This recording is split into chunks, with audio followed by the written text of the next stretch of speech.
Welcome back to Fox Recaps. Today, I'm going to explain the movie Forgotten, released in the year 2017. The movie is set in the year 1997, and it begins with a short audio clip of someone being interrogated before the scene cuts to a young man named Jin Seok waking up in his family's car. Jin is with his mother, father, and older brother Yoo Seok. It's revealed that the family is moving to a new home, and to celebrate, Yoo suggests eating jjajangmyeon. When they arrive at their new home, Jin finds the home familiar despite having never seen it before.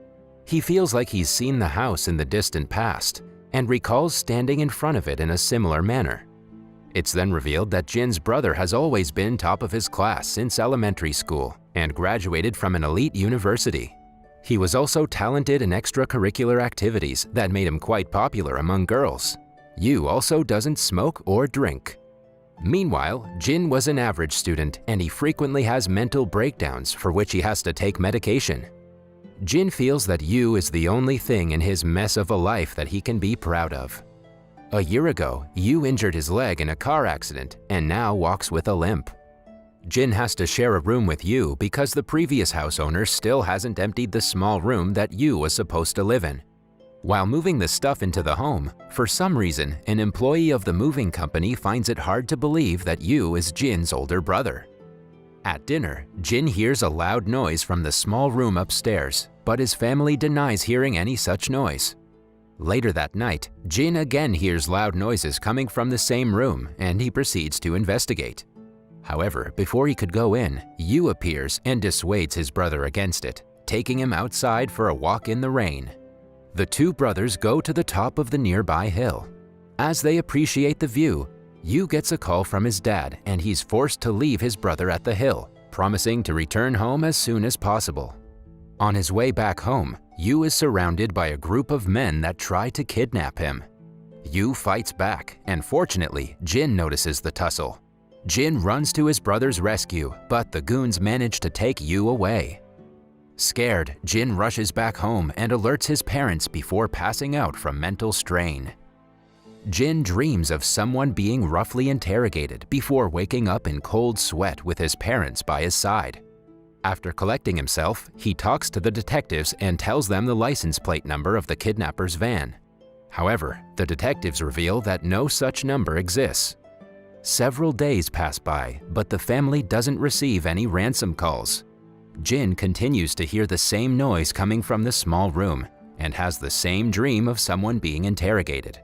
Miraculously, on the 19th day, Yoo returns home safe and sound. However, Yoo has no recollection of the last 19 days. The doctors believe that it's caused by dissociative amnesia, and the only thing the family can do is wait. That night, Jin sees Yoo sneaking out of the house. The next day, Jin doesn't take his anti-anxiety medication after he accidentally drops his dose. At breakfast, Jin asks Yoo about him sneaking out last night, but the latter denies going out. Jin also notices Yoo momentarily walking without a limp when he goes out.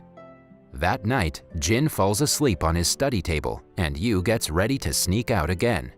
This time, Yoo makes sure Jin is sleeping by almost poking him in the eye until the pencil's lead falls off.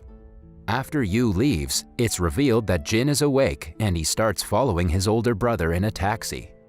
Yoo's taxi drops him at a shady market where he walks in with a lit cigarette in his mouth, in contrast to his character. Jin sees Yoo talking to two men, who he recognizes as the detectives from earlier in the movie.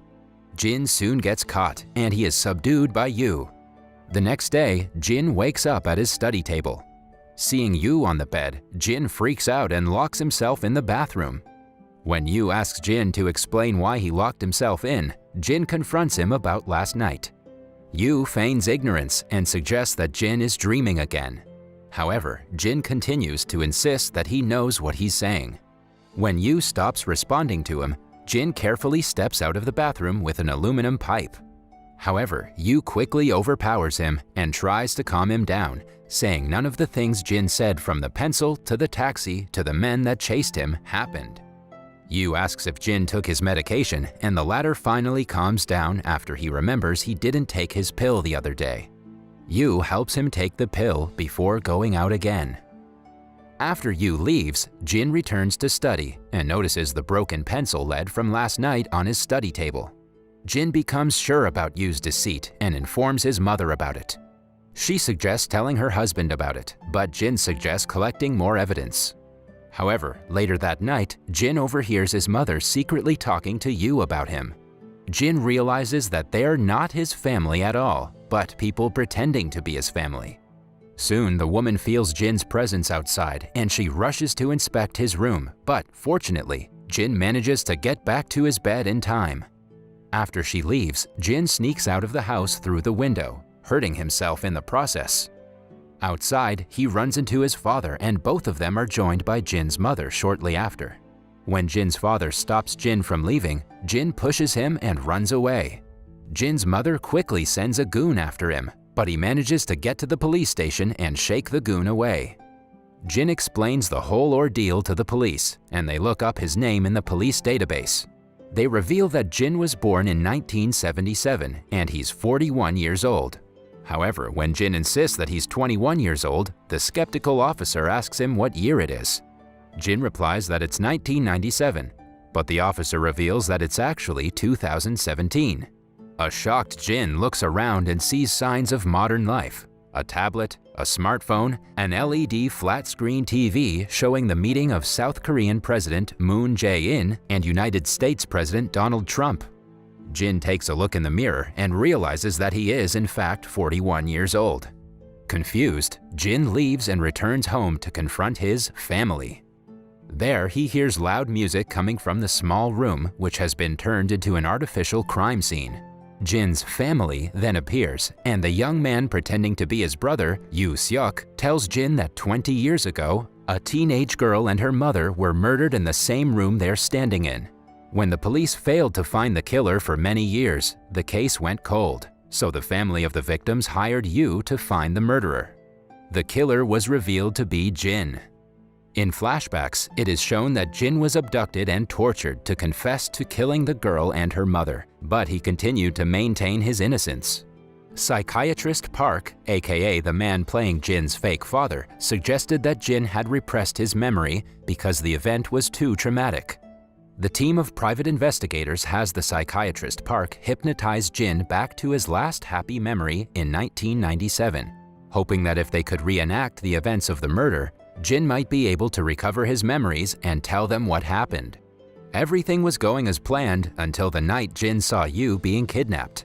Yu was actually arrested for fraud, and he disappeared for 19 days because that's how long he was in jail before he got out on bail. It turns out that the strange noises Jin heard coming from the room were accidentally made by the rest of the team of private investigators. The movie then cuts back to the present. Yu is driving Jin to a place where he finally plans on making Jin pay for taking 2 innocent lives. Jin maintains his innocence and jumps out of the van. Yu follows him and ends up crashing his car. Jin is also struck by a stranger's car, resulting in him regaining his memories from 1997.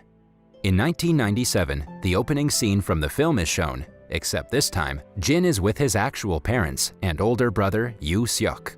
They get into a car accident that kills his parents and mortally injures his brother. Jin desperately needs money for Yu Seok's surgery, but times are hard due to the 1997 Asian financial crisis. Desperate, Jin goes online seeking a job and is messaged by an anonymous person. The person promises to pay Jin if he kills someone's wife. Jin also must leave the 2 children in the house unharmed.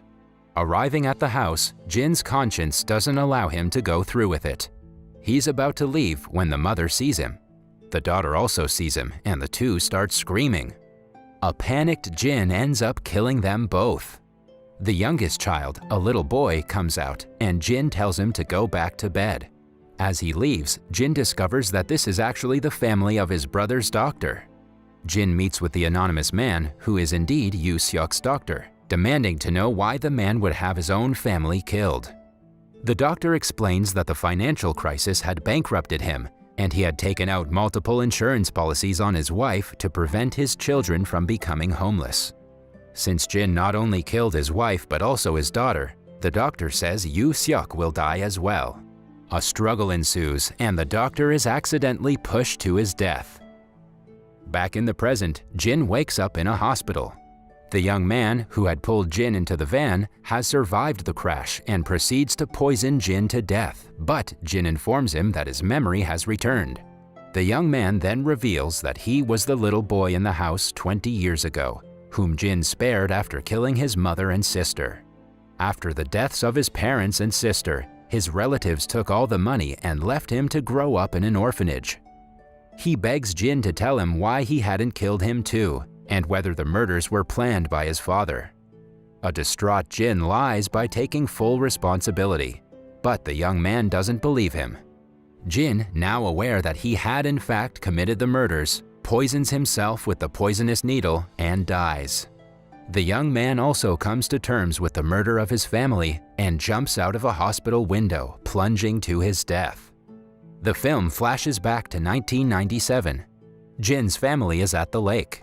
Jin is stopped by a little boy who offers him a lollipop. After being politely declined, the boy runs to his family. It is shown that it was the doctor's family. That was all from the video. I hope you liked it. Subscribe for more content like this and hit the like button to help us out. Also, leave a comment if you want us to recap your favorite movie. Until next time, take care.